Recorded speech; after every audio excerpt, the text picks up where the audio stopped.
Welcome to Eat Right with Laura. My name is Laura Rockos, and I am the owner of Eagle Rock Nutrition, an integrative healthcare practice providing dietary and lifestyle intervention strategy for disease prevention and health maintenance. Today's episode of Eat Right with Laura is on the current state of Alzheimer's disease treatment. And while if you've been following Eat Right with Laura, you will know that I have spoken at length about cognitive health, eating for a healthy brain, nutrients that are required for brain health, but I have never really exclusively focused on Alzheimer's disease itself.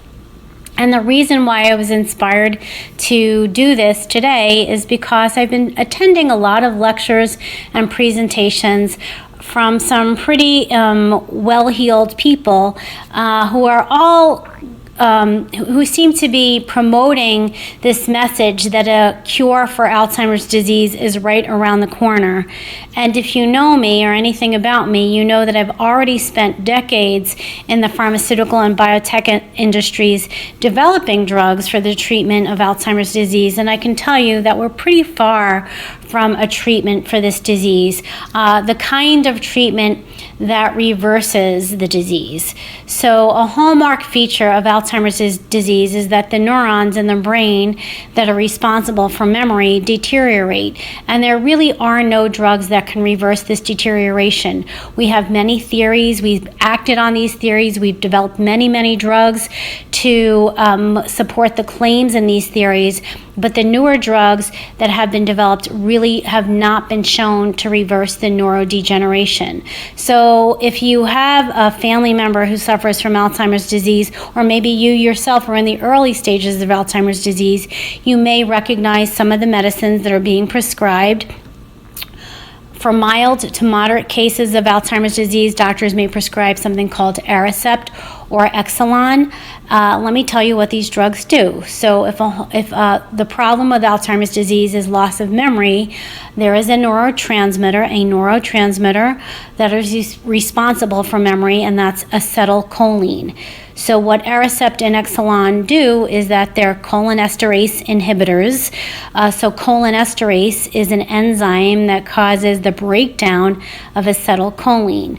So basically, they prolong the integrity of acetylcholine that you need for memory.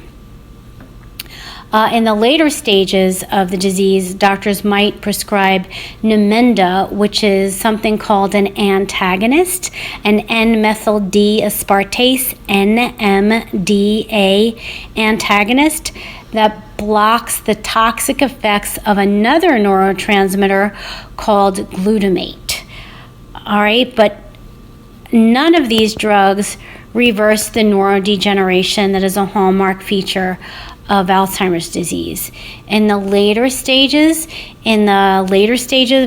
Alzheimer's disease, doctors might prescribe something called Namzaric, which is basically just a mixture of Aricept and Namenda. But again, none of these medicines reverse the neurodegeneration.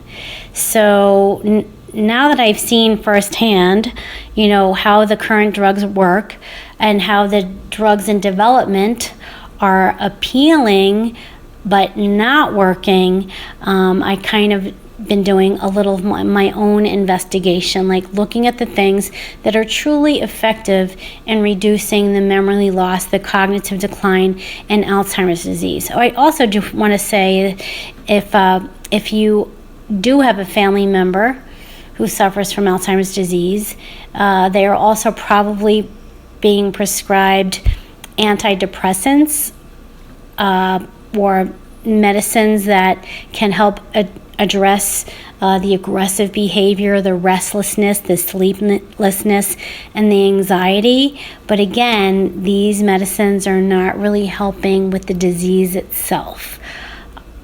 So as I've attended lots of symposia on cognitive health and Alzheimer's disease, I feel like we are ignoring the kinds of treatments that seem to be most effective and most cost effective as well. So if you go to the Alzheimer's Disease Foundation website or investigate what's going on at the Weill Cornell Medical Center in New York City, you will see that these folks who are very well versed in the disease are including some more holistic and homeopathic ways to reverse the course of the neurodegeneration. So I'm just going to start with fitness, especially since I'm a fitness enthusiast myself. It has been shown and demonstrated that exercise that includes weightlifting and weight-bearing activities improves cognitive health. And why are these fairly straightforward strategies effective? Because they increase the production of acetylcholine. So now I do want to say that if you are using those medicines that are cholinesterase inhibitors, I mean, they're only going to be effective if you're producing acetylcholine to begin with. As the brain deteriorates and as the body deteriorates, we're probably producing less acetylcholine, so the inhibitors aren't going to have that big an effect on memory.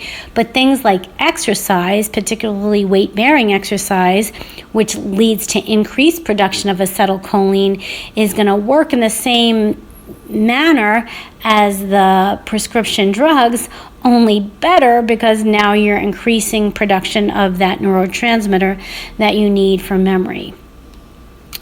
Some other strategies that are also effective are exercises like yoga and meditation, which are shown to reduce the stress that comes with Alzheimer's disease, which is why doctors prescribe so many antidepressants.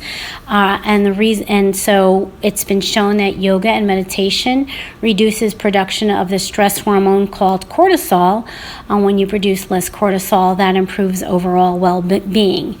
And I also would like to point out that if you look at strategies or therapies that are used for brain injury, as in people that sustain head injuries from falls, you will see that lots of physical therapy is used to restore neuronal function in brain injury.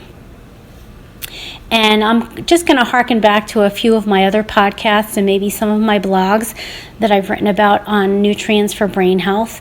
I do want to remind everybody that it has been clinically shown that B vitamins, including B1, also known as thiamine, B6, B12, and vitamin D3, are also nutrients that are critical for brain health, and there are clinical studies that shown that consumption of these vitamins reduces cognitive decline in aging and in Alzheimer's disease. I'd also like to point out omega-3 fatty acids. So what are omega-3 fatty acids? They're basically good fats. They're a kind of polyunsaturated fatty acid that replaces bad fat. And I just want to remind you that both your heart and your brain are made up of fat, other tissues, but fat as well. And so you need to have these good fats which reduce inflammation and which can replace bad fat.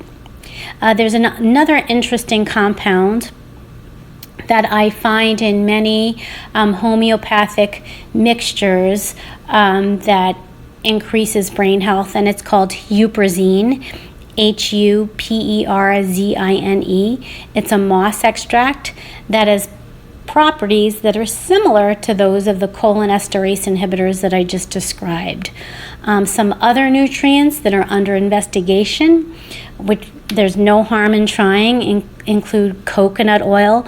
Coconut oil is high in medium chain triglycerides, which are readily metabolized to ketone bodies, which are an excellent source of energy for the brain since they readily penetrate the blood-brain barrier.